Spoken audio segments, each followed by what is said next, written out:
wanted to talk about meditation. Let me get comfortable. Meditation. So I'm a huge proponent of meditating because it connects us to ourselves, our true selves. It allows us to calm down and to release the chaos or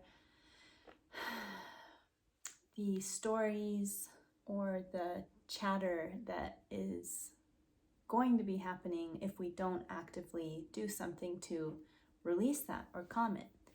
But I think that what I want to share with you is meditation is so different and it means so many different things to different people.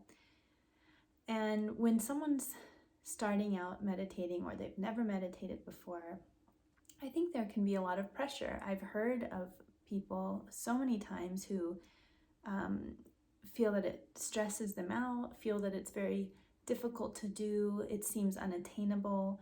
They are waiting for a sensation that doesn't come. They're waiting for a connection that doesn't seem to be there. And so it can be really confusing and just feel uncomfortable. But the truth is, meditation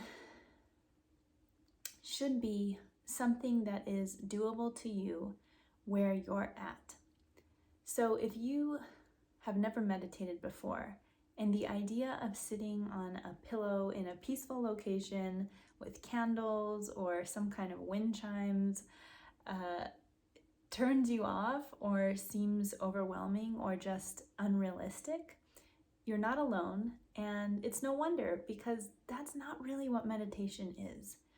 Meditation is, once again, connecting to stillness. It gives you the space to hear your higher wisdom. It gives you the space to observe yourself and create distance from your egoic self, your chattering mind, the monkey mind, your sense of stress or ego, superego telling you you need to do things a certain way or be a certain way. It just gives you the space and time to realize that you are not that you are something more than that. So meditation is literally connecting to the stillness within. You can do that in so many ways. There's so many different ways that people meditate. One of the earlier ways that I enjoyed was holding an image of something in my mind, like a flower, and just really focusing in on the flower petals that I had in my mind, focusing in on the tiny little veins within a flower petal, and getting more and more specific about what I saw in my mind's eye, and that's a form of meditation. Another form of meditation is looking at a candle and just becoming engrossed and enmeshed with the candle light, looking at the flame and how it moves, really getting just wrapped up in the visual of that flame, how it will have sort of a movement to it, and you start to really think about the flame and see the flame, and everything else falls away. And that's one way to invite inner stillness. There's meditation that is simply focusing on the breath. I've done a video where I read a part of the Thich Nhat Hanh book called The Art of Communication, and we read about the in-breath and the out-breath, and that a form of meditation is simply focusing on that in-breath and the out-breath, and repeating that in a cycle over and over again so that you feel that the breath is all that exists, just the breathing. It allows everything else to fall away. There's so many different types of meditation. There's transcendental meditation and so many styles. And so I say that whatever style speaks to you, do that. But remember, the intention is to create space between this doing self and the observing self. It helps you realize that You are not your patterns. You are not your conditioning. You are not your reactions. And in meditation, you develop the capacity for awareness so that inner work becomes easier, so that being aware in the moment becomes easier, so that feeling grounded and connected and safe becomes easier in a life where, in a world where there's so much chaos and constant buzzing within us, in our minds, if we let it, and without us, just in the daily activities that happen and all the people in this world buzzing around. I mean, it's constant energy. So meditation allows you to return your energy to equilibrium. And it also is helpful if you meditate outside, you can get grounded to the earth. I mean, I don't know when you're watching this or where you live, but if it's warm enough, if it's not too cold, you could get outside, maybe take your shoes off and just connect your energy to the energy of earth. Because when we're constantly wearing shoes and on inorganic material, we are cut off from the natural vibration that planet Earth has. It's a natural, it's called, what is it called? It's a certain type of resonance. It has a name, and I'm blanking on the name. But that vibration is a natural vibration, and it complements our human body. But when we wear shoes and we're walking on concrete and rubber and all these inorganic materials, we're disconnected from that very natural vibration that helps us return to that inner stillness. Meditation can also be asking a question and sitting with that question and allowing the answer to come in a very calm and relaxed way. So again, it's not about having a constant buzzing or searching or thinking mind. It's about finding stillness within so that you can receive higher vibration information for you that's in your highest and best interest. Now, there's mixed information about whether or not it's possible to truly still the mind. Can we truly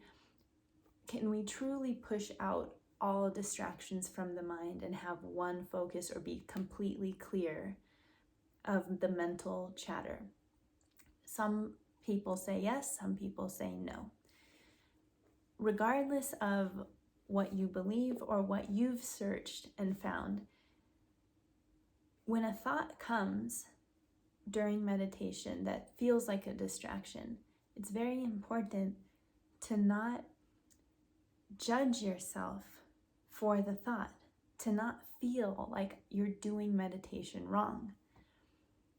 There's no right or wrong in meditation. It's just simply following the stillness within and going on that journey for yourself. Some people meditate in different ways. Everyone meditates in different ways. So whatever thoughts do come or whatever distractions arise, it's very helpful to think of them like clouds, where your meditation awareness is the sky and it's this empty blue slate, and a cloud drifts by and you see it.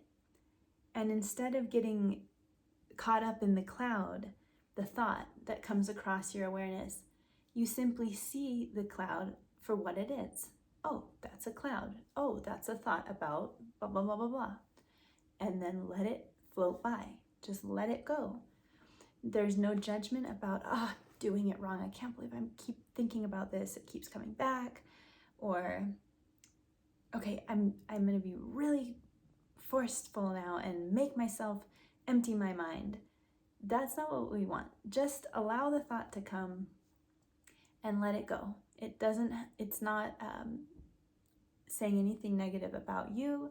It's not that you're doing it wrong. It's just that you're a human and you have a brain that wants to keep going. And that's okay. You just allow the thought to come and say, not for now, no thank you. Or you can write it down on the side of you, or capture it somewhere if it's important. You don't want to forget that thought.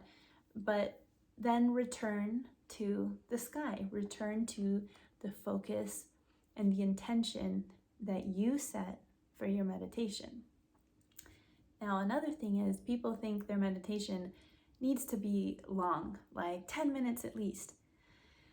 I told you, there was a time where I was doing only 2 or 3 minutes a day because that's all I could do. I was dealing with a lot. I was working through the self-image that I have talked about in length in certain videos.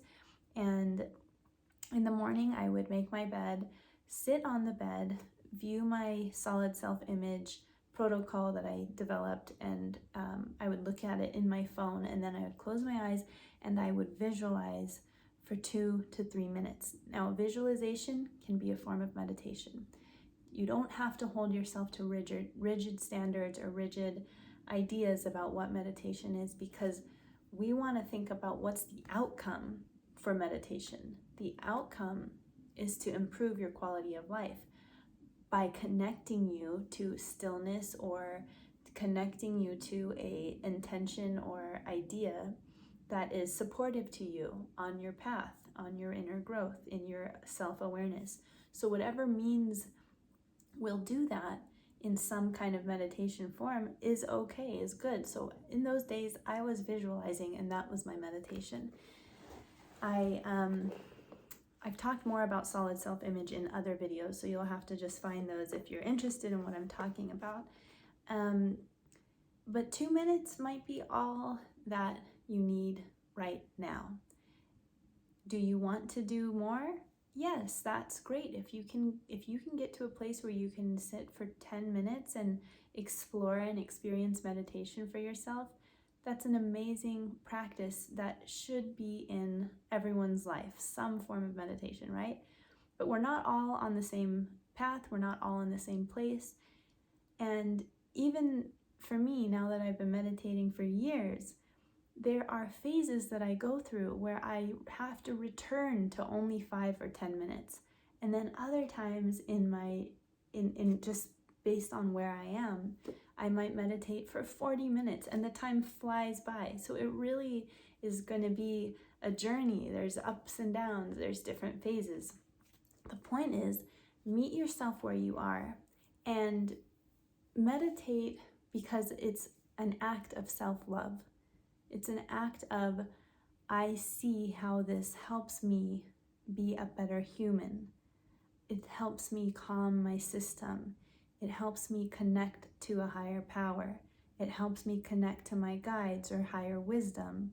It helps me connect to peace, stillness. And so I go about the day in a more empowered way when I meditate. And that's why you continue the practice. You do it for yourself. You do it out of self-love. And with self-love comes meeting yourself where you are. On a certain day, 2 minutes might be all you can do. And the next day, maybe 5 minutes is easy. So it really is just about doing it for you, giving yourself that care and that love. And that's enough. So why do people always call me when I'm doing these? It's always spam too. What are they trying to tell me? So anyways, meditation. It's a practice that is meant for you. Whatever benefit you get out of it, continue doing that. Be open to other methods, of course. Research and look up what people do. But just remember, there is no one size fits all. You choose it because it's a self-love and self-care practice. The whole point of it is to connect you to your inner sense of peace and wisdom.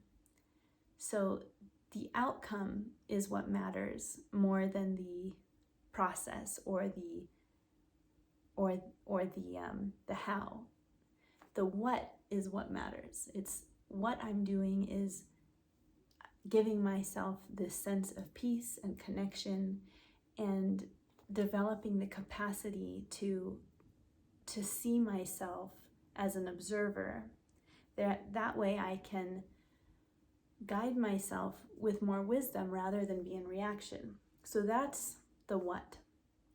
The how is not as important. The how is going to change based on where you are, based on, what is appealing to you might not be appealing to someone else. Some people don't want to meditate thinking about their crown chakra opening up to source above and inviting channeled messages. Some people want maybe more structure.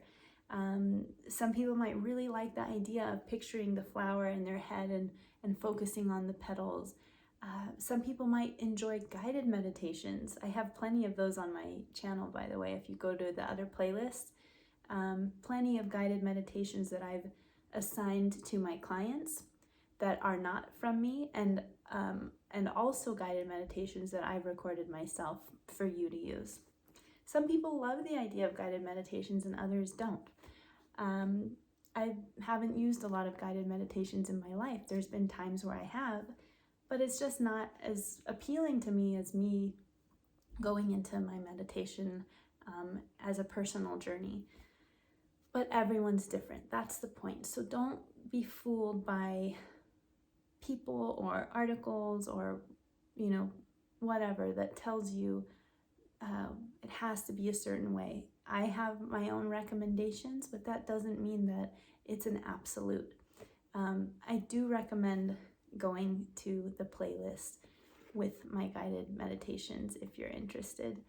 It's a great place to start, and if anything, I highly recommend people start with the daily clearing protocol, which is really important if you are a sensitive person and if you tend to pick up people's energy, or if you feel sensitive to energy in any way.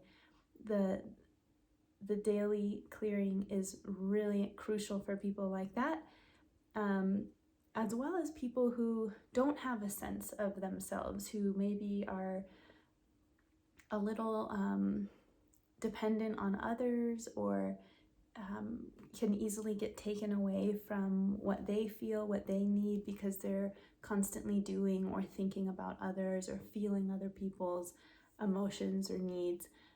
So the daily clearing is something that I highly recommend and prescribe to my clients, and it's the route that I followed and started with in terms of like getting a little more serious about my meditation practice.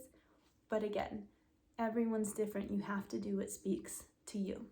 Okay, I'll see you later. Bye.